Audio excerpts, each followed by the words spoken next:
මහත්මතුමනි කම්කරු කොමසාරිස්තුමනි ඒ වගේම ජාත්‍යන්තර කම්කරු සංවිධානයේ ශ්‍රී ලංකා මාලදිවයින නියෝජිත වරිය වෘත්තීය සමිති නායකවරුනි ආම්පුතුන්ගේ සංගමේ නායකවරුනි කම්කරු දෙපාර්තමේන්තුවේ කම්කරු කොමසාරිස් කාර්යාලවල නියෝජිත මහත්වරුනි හිතවත් නෝනාවරුනි මහත්මිය අද වැදගත් දිනයක් ජාත්‍යන්තරව එය ලෝක කම්කරු සංවිධානය සමග ප්‍රකාශයට පත්වීමේ අවස්ථාව කරා ගමන් කරවන්නට ලොව පුරා ශ්‍රමය පිළිබඳ ගෞරවයක් ඇති කිරීමට ඒ වගේම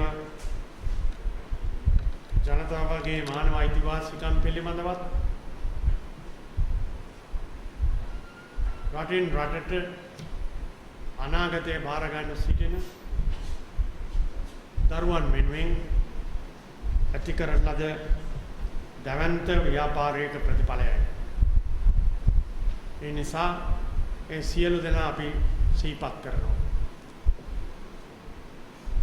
1956 කාන්තා හා ළමා අයිතිවාසිකම් පිළිබඳ පනත නීතිගත කරා ශ්‍රී ලංකාවේ ප්‍රගති පියවරක් හැටියට. ඒට පෙර ආතුව තිබුණු විශේෂ තත්ත්වයන් යටතේ කම්කරු අමාත්‍යංශය හා දෙපාර්තමේන්තුව හා කොමසාරිස්වරයා යම් යම් මැදිහත්වීම් කරන්නට පුළුවන්කම ඇති වුණා. ඒ නිසා අපි පසු කළා තිබෙන්නේ අමාරු කාල පරිච්ඡේදය.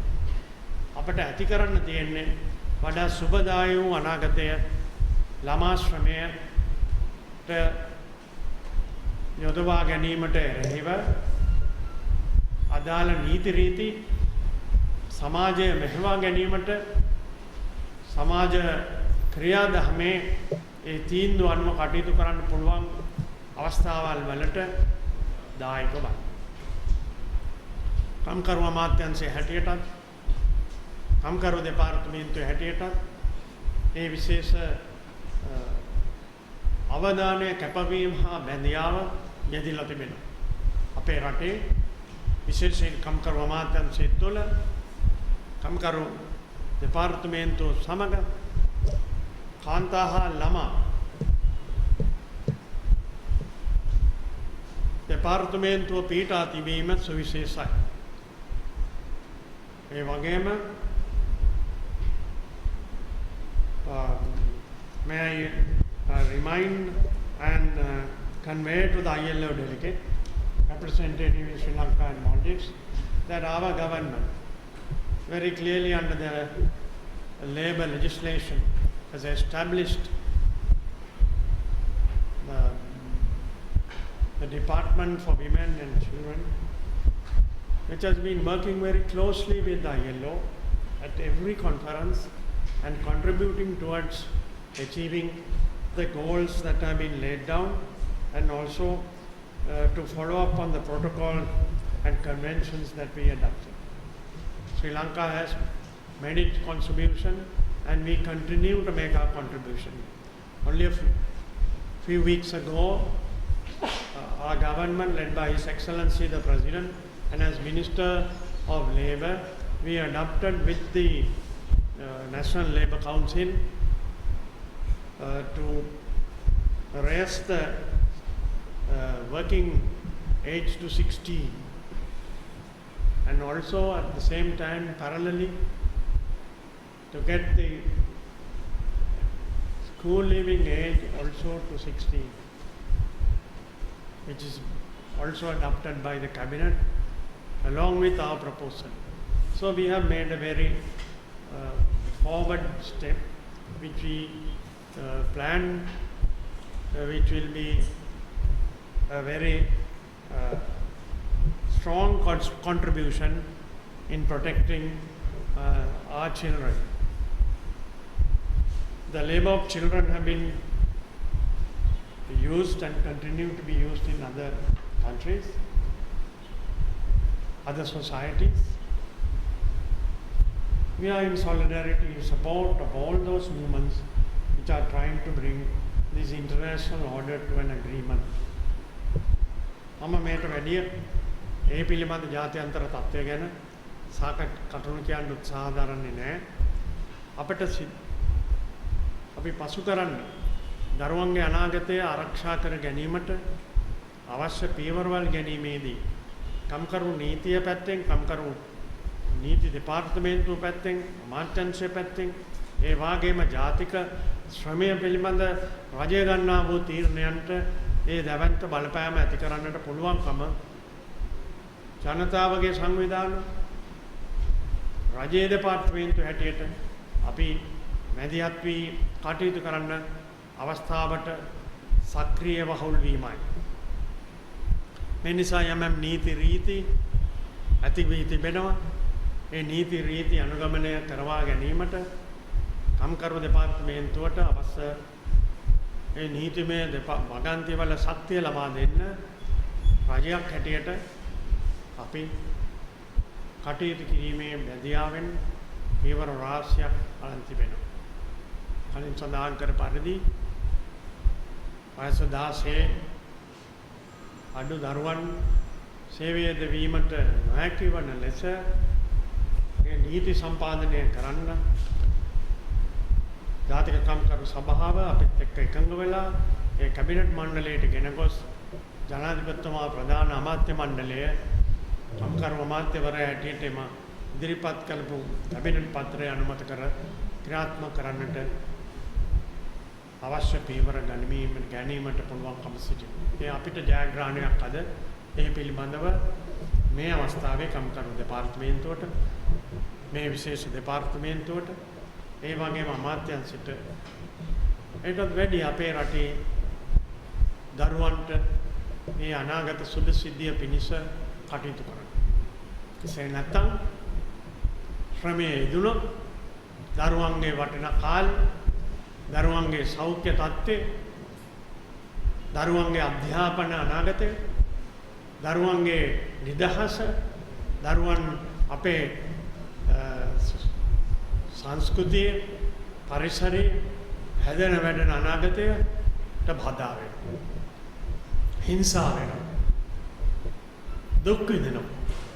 මානසික වේ තත්ත්වය සම්පූර්ණ නිදහස් කරන්න ශ්‍රී ලංකාවට පුළුවන් මේ අවස්ථාව අපි විශාල ප්‍රගති පියවරක් හා ජයග්‍රහණයක් ලෙස සලකමු කියන ටික අද දිනේ සඳහන් කරන්නට ඕනේ. අපිට අවුරුදු 100කින් මුහුණ දෙන්නට සිදු නොවන වසංගතයකට කොරෝනා වසංගතයට අපි මුහුණ දෙනවා. ලෝක ඉතිහාසයේ අවුරුදු 100කින් මෙවැනි අර්බුදයක් ලොව පැතිර ගියේ නැහැ. මේ යුද්ධ ඇවිල්ලා තියෙනවා. යුද්ධ හමාර කර තිබෙනවා. එවෙන් මිය ගිහිල්ලා තියෙනවා. නමුත් මෙවැනි වසංගතයකට මුහුණ දෙන්නට ලෝකෙට සිද්ධ වුණු භයානකම කාල පරිච්ඡේදයේ අපේ ආර්ථිකය යලි පණ ගන්නවාගෙන ඉදිරියට ගෙන යාමට අවශ්‍ය නීති රීති උපදේශ විශේෂයෙන් සෞඛ්‍ය අංශයේ ලබා දීම අපි මේ අවස්ථාවේදී යලිත් සීපත් කොට අගය කරනවා. මොකද මේ උපදේශ හා ක්‍රියාදාමයේ මත අපේ තරුණ බාල විශේෂයෙන් බාල අපේ රටේ අනාගතය ආරක්ෂා වී තිබෙනවා. දැන් පටන් ආර්ථිකය යලිත් පණ ගැන්වීමේ රටේ ආර්ථිකය ශක්තිමත් කර ගැනීමේ ඉලක්කයට ගමන් කිරීමට වැඩ කරන ජනතාව ඒ වාගේම ස්වාමී පක්ෂයේ සහයෝගය රජයේ බලාපොරොත්තු වෙනවා. රජයේ සහභාගීත්වය ඇතුව ඒ පාර්ශවයන්ගේ ආරක්ෂාවල් ඇති කර ගනිමින් ඵලදායී ඉදිරියකට ගමන් කරන්නට ශ්‍රී ලංකාවට පුළුවන්කම විශ්වාසය අද ජනිත කර තිබෙනවා. මම සඳහන් කරන්න ඕනේ ටිකක් ජනාධිපතිතුමා මේ අරමුදෙන් ඇති වුණු දවසේ සිට දෙන නායකත්වය නිසා අපිට ආදර්ශමත් භාවයට පත් වෙන්න පුළුවන් තත්ත්වයන් සමාජයට ඇති වුණා. ඒට අපි කාගෙත් සහයෝගය ලබා දුන්නා. වැඩ කරන ජනතාව, ඒ වගේම ස්වාමි පක්ෂය, ඒ වගේම දෙපාර්තමේන්තුව.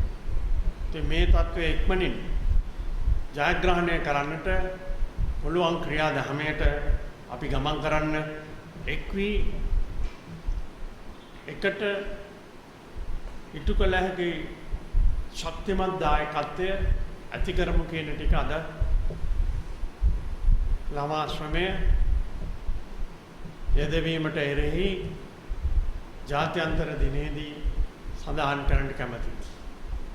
As I mentioned to you, the representative of the ILO at a discussion, that we are thinking of trying to formulate out of the box, because the box has failed. I, as a minister, would say that the box has failed.